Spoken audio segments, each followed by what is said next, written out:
Merci, Madame la Présidente. Ce rapport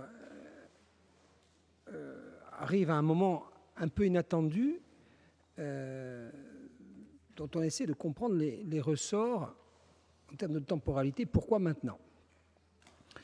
Et vous adossez la légitimité de cette réflexion sur un argument qui est hautement recevable, qui est comment on contrôle les surprofits, même si la notion de surprofit aujourd'hui est très difficile à évaluer, et comment on introduit la notion de bénéfice raisonnable, ce que vous avez réussi d'ailleurs à faire sur d'autres sujets, sinon par l'intervention de la puissance publique. Jusque-là, on vous suit. En revanche, dans votre argumentation, vous commencez par dire qu'on a en Corse initié tout ce qui touche à l'économie mixte avec trois entreprises dont vous saluez la réussite. Aircourt, Siga, la Citec et Corse Bois Énergie. Alors, il faut aller un peu plus loin et savoir ce qu'on entend par réussite. Soyons clairs, si la réussite, c'est l'appropriation par les salariés de leur entreprise, le sentiment de travailler pour une entreprise locale, si c'est de la réussite sociale, je crois qu'on est tous d'accord, y compris dans le domaine, on va dire, de l'affect. Personne ici, en tout cas pas moi, qui était et président de la CEDEC et administrateur d'Aircourt, c'est un temps très éphémère administrateur de Corse Bois Énergie, je ne saurais remettre en cause l'engagement des salariés qui ont vraiment le sentiment de travailler pour une entreprise locale et d'en voir les bénéfices sociaux. Maintenant, si la réussite d'une entreprise est celle que l'on entend de façon ordinaire, je crois qu'il faut relativiser les choses. Quel est l'écosystème de ces trois entreprises que je viens de citer, qui ne doivent leur pérennité qu'à l'engagement de la puissance publique initiale et à l'engagement de la puissance publique de façon régulière pour construire une sorte de couveuse protectrice qui les départit de la sauvagerie de la concurrence. C'est de ça dont il s'agit. Quel est le système d'Aircourt aujourd'hui, qui dépend hautement, on le sait, de notre délégation de service public, ce qui n'est pas sans poser un problème de droit sur lequel je reviendrai, et que vous avez pointé d'ailleurs. Le modèle de la Citec, que je connais un peu, c'est des clients qui, pour beaucoup, sont des clients publics. Et le modèle de Corse Bois Énergie, on nous l'a expliqué hier, on travaille avec l'université, avec le Crous, avec la ville de Corté, etc., etc.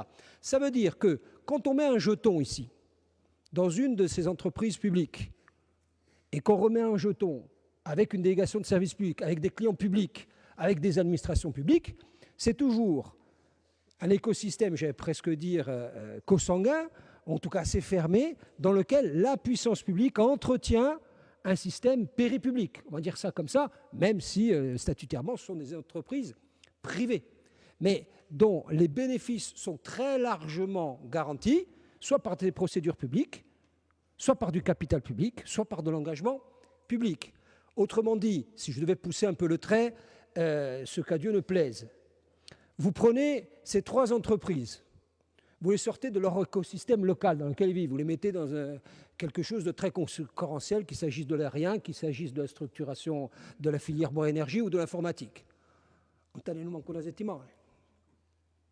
La vérité, elle est là aujourd'hui. Donc, quand on parle de réussite, je pense qu'il faut être assez pondéré, dans la mesure où on a constamment au cours du temps, initialement, et après chaque fois qu'il a fallu recapitaliser, on en parlera tout à l'heure, était présent.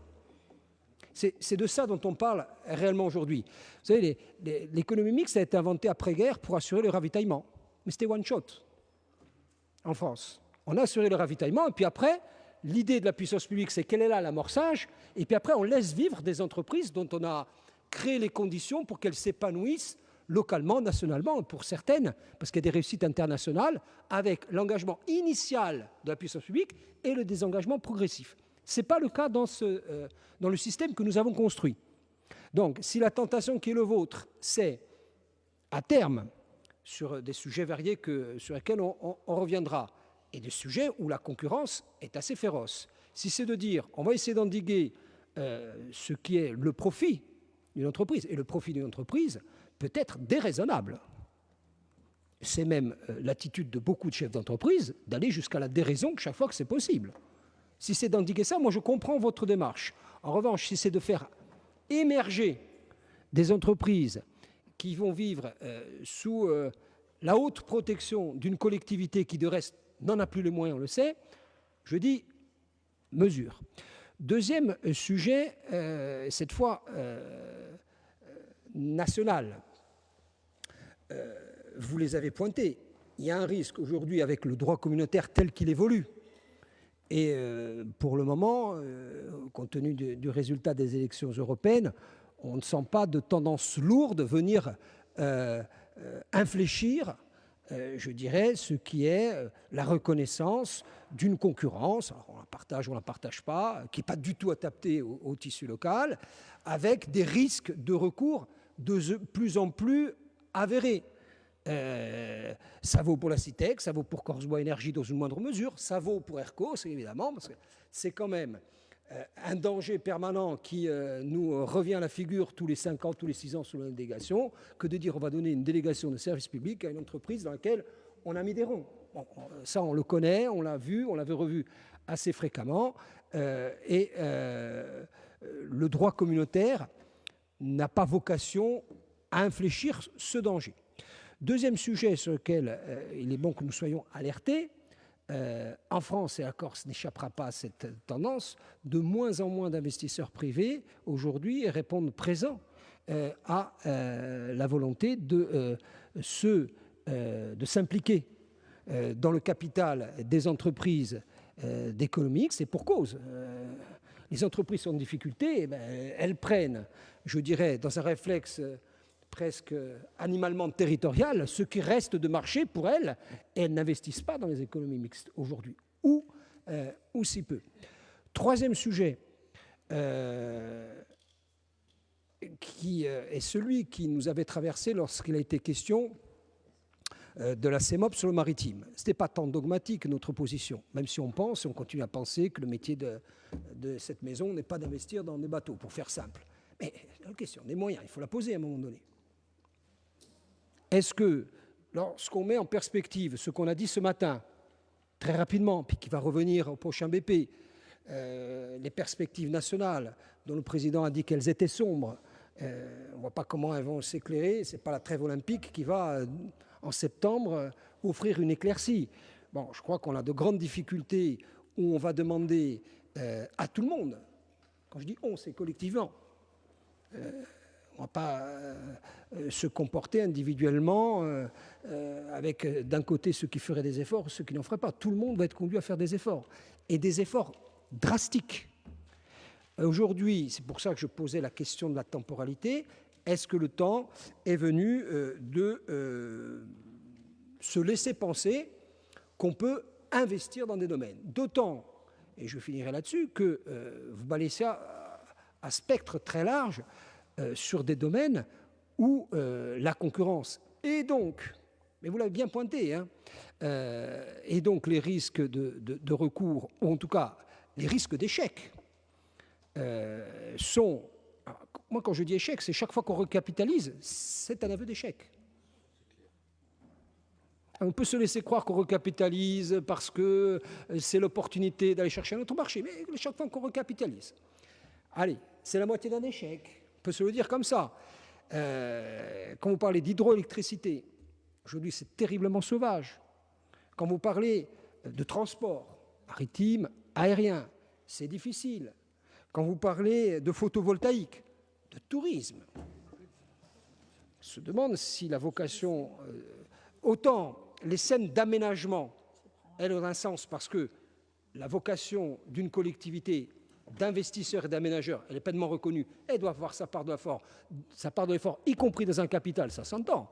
Oui, je ne sais plus où on va recentrer le curseur de nos compétences au moment, encore une fois, où on se dit, recentrons-nous sur nos compétences propres, en tout cas celles que nous a fixées le législateur. Et ce n'est pas parce que la clause de compétence générale autorise notre collectivité à créer, et là, le droit vous octroie cette possibilité, qu'il faut aller, je dirais, à spectre large. Voilà. Je conclurai en disant que on est un peu gêné aussi dans le lien que vous faites avec ce qui est votre conception de votre projet politique d'autonomie. Moi, j'avais cru comprendre que l'autonomie, c'était une façon aussi de créer les conditions de l'émancipation. Je ne suis pas sûr que les sociétés l'économie mixte, soit un sujet d'émancipation. Moi, je pense à peu près le contraire. Je pense que si on veut émanciper, offrir un projet d'avenir à notre jeunesse, c'est en la rendant beaucoup moins dépendante de la puissance publique. Je ne dis pas, parce que je connais les effets de la caricature, que les salariés des offices, des agences ou de ceux qui peuplent les économies mixtes sont des petits fonctionnaires abrités. Je dis simplement qu'ils participent d'une forme de dépendance à la puissance publique. Ce n'est pas la même chose. Mais l'émancipation la plus aboutie, pour moi, relèverait de ce que notre collectivité puisse créer les conditions d'un tissu d'entreprise complètement autonome et que nous créons les conditions pour que cette jeunesse soit de moins en moins, en tout cas cette jeunesse, le futur salariat de l'accord soit de moins en moins dépendant de la puissance publique. C'est la raison pour laquelle on va s'abstenir, mais c'est une abstention de curiosité active, on dira ça comme ça, parce que je pense que sur certains secteurs, et notamment en vertu de l'argument du bénéfice raisonnable, il faut creuser les choses. Je pense que les études sont nécessaires. Après, y aller à fond, le quart à fond sur tous les secteurs d'activité de la Corse en économie mixte, on est plutôt réservé.